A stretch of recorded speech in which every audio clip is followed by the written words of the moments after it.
खासतौर से बक्सर का लोकसभा चुनाव अपनी राजनीतिक आजादी की लड़ाई लड़ रहा है। पिछले 24 साल से लोग भागलपुर से लेकर गोपालगंज तक यहाँ आकर के चुनाव लड़ रहे हैं और यहाँ स्थानीय लोग के साथ उनका सांस्कृतिक, सामाजिक और भौगोलिक रिश्ता नहीं होने के चलते यहाँ की समस्याओं से वो परिचित नहीं है। यहाँ हर खेत तक पानी का सपना पहुंचाने का सपना प्रधानमंत्री का फेल कर चुका है। हर किसान की आमदनी दोगुना करने का सपना प्रधानमंत्री का फेल कर चुका है।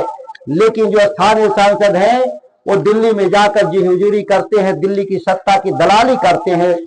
दलाली कठिन शब्द, कड़ा शब्द है, लेकिन फिर भी सत्ता की दलाली कर रहे हैं। क्यों नहीं वो सवाल किए देश के प्रधानमंत्री से। बिहार में 40 में से 39 सांसद एनडीए का होने के बावजूद भी बिहार का विशेष राज्य का दर्जा नहीं मिला। यहां तक कि विशेष पैकेज की भी बात इन लोगों ने नहीं किया। अगर विशेष पैकेज के जरिए बिहार में सेंट्रल यूनिवर्सिटी खुले होते, हमारे पास एम्स खुले होते, तो हमको पढ़ने के लिए, दवाई के लिए बाहर नहीं जाना होता। अगर हमारे विशेष पैकेज के जरिए बिहार में मंडियों का स्थापना हुआ होता, किसानों के जो फसल थे उचित मूल्य पर बिकते, तो हमारे किसानों की आमदनी बढ़ती और हमारा पलायन बिहार का रुकता।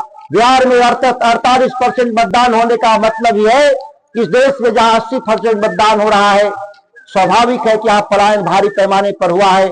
हम जब कृषि मंत्री थे तो हमने बोला था करीब 4 करोड़ लोग इस बिहार से जाकर बाहर मजदूरी करते हैं। वो कौन लोग हैं? वो किसान के बेटा है, लेकिन किसानी घाटे की सौदा हो चुकी है। और बिहार के मुख्यमंत्री नीतीश कुमार जैसा व्यक्ति, जिसने बिहार को बर्बाद करने के लिए कोई भी कदम नहीं छोड़ा, मंडी कानून को रद्द करने का काम किया, मिनिमम सपोर्ट प्राइस पर कभी भी खरीद नहीं होने दिया। हमारे पूर्व प्रत्यक्ष अध्यक्ष थे विजय बहादुर जी, जहां केवल धान की खरीद की भी गारंटी सस्ते में है, पूरी उसकी गारंटी नहीं, और इसके चलते हमारे किसान घाटे में हैं। यहाँ बहुत सारे गरीब भाई भी बस बैठे हुए हैं, जिनके साथ देश के प्रधानमंत्री ने धोखा देने का काम किया, ठगने का काम किया, पाकिटमारी करने का काम किया। जो हमारी कांग्रेस की सरकार में 350 रुपया का गैस सिलेंडर, जिसको इन लोग 1200 रुपए में बेचने का काम किया, 850 रुपए महीने ठगने का काम किया है। पाकिटमारी हुई कि नहीं हुई?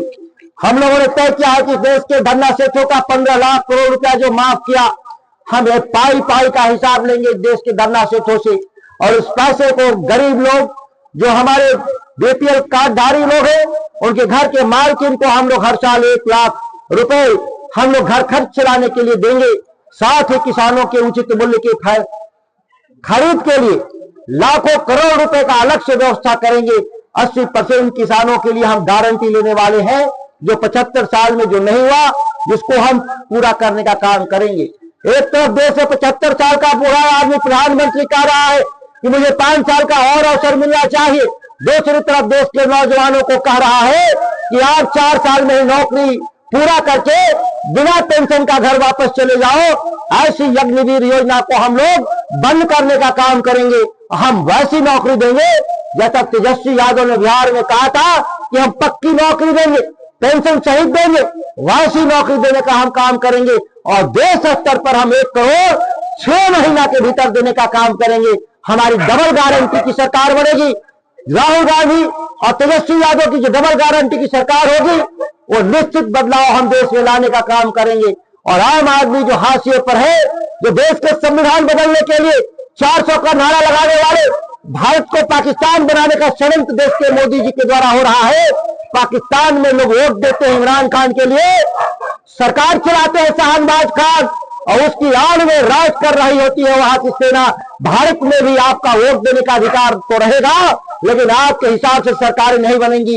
यह षड्यंत्र रचा जा रहा है इस देश में, इस षड्यंत्र को समझने की जरूरत है। इसीलिए सरकारों ने, हम लोग इंडिया गठबंधन के लोगों ने सामाजिक और आर्थिक न्याय के जो लड़ाई लड़ रहे हैं, हम इस बक्सर लोकसभा के लोगों से हम लोग अपील कर रहे हैं, किसानों से, नौजवानों से, छात्रों से, जो आपके साथ जो अन्याय हुआ है, उस अन्याय का बदला लेने का वक्त है। यहाँ पे जो आए हुए हिस्से में एम्स हॉस्पिटल बक्सर का, जिसको भागलपुर ले जाने का लोगों ने काम किया, हम वापस दिलाने का काम करेंगे, सम्मान दिलाने का काम करेंगे।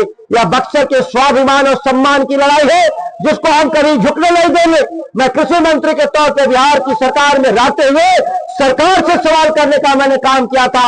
आप याद रखिए, जब मैं पटना की सरकार से सवाल कर सकता हूं तो दिल्ली की भी सरकार से मैं डरता नहीं। जो भी सरकार में रहेगा उसे सवाल करेंगे और आपके हक, वाजिब हक की लड़ाई भी लड़ेंगे और वाजिब हिस्सेदारी दिलवाने का मैं संकल्प लेता हूं। हम इन्हीं चंद शब्दों के साथ अपनी वाणी को विराम देता हूं। जय हिंद, जय महागठबंधन।